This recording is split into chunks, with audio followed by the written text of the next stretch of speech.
Hello, friends. Today's chapter of the day is Job chapter 3. And yeah, if you're reading along with us, Job has had a rough stretch.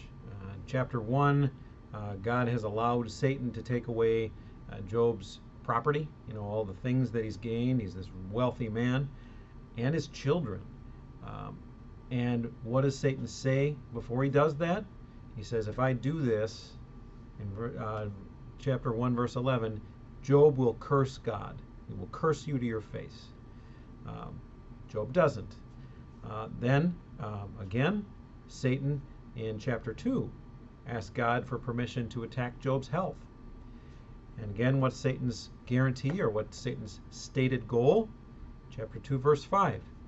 Job will curse you to your face. And we even see Job's wife in chapter 2, verse 9. Say to Job, curse God and die. So that's the pressure that's being applied to Job here. At least that's what's attempting to be applied to Job. Satan wants him to curse God. He wants to fracture Job's relationship with God. We read in chapter 1 about how good and righteous Job was, a man who trusted in God, who had been prosperous because of God's blessing, and Satan wants to come in between that. And then we get to chapter 3. Job's health has now been attacked. He's got these boils. He's feeling miserable. His kids are dead. His stuff's all gone. And we see Job's response. And it reads kind of like a psalm, where it's Job just lamenting and essentially saying, I wish I had never been born. It would have been better to have never come into this world than to come into this world, receive some blessings for a short time, then have all those blessings taken away and now be having wrath inflicted on me. And Job just struggling through all that, yet Job is not cursing God. Now, it's not to say that there isn't some element of Job questioning what's going on here, or even questioning whether God is just. We see that in chapter 3, verse 23, where Job talks about, why is a light given to a man whose way is hidden, whom God has hedged in? And that's really Job's struggle right now, because Job, as an upright and righteous man, knows that God is in control. And he knows that God has the ability to stop what's happening to him. So he doesn't quite understand why it's happening. It may not be that he feels entitled to anything. You certainly saw that in his interactions with his wife, where he kind of says, yeah, God gave it to me, God can take it away, meaning everything. But he doesn't understand what God's up to.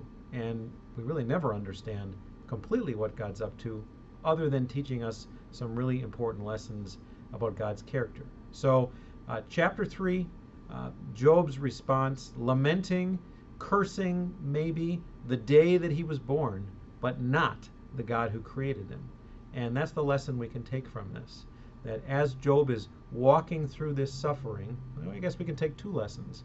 First of all, happiness, prosperity, blessings that we think we want or deserve are not guaranteed to us by being people who follow Christ.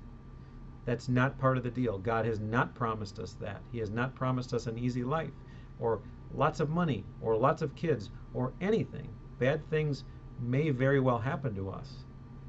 In Job's case, we can see that they do happen to us, and God is glorified through those bad things. And then the second lesson is, as we're experiencing those bad things, we cannot let all of the outside pressures force us to separate from God.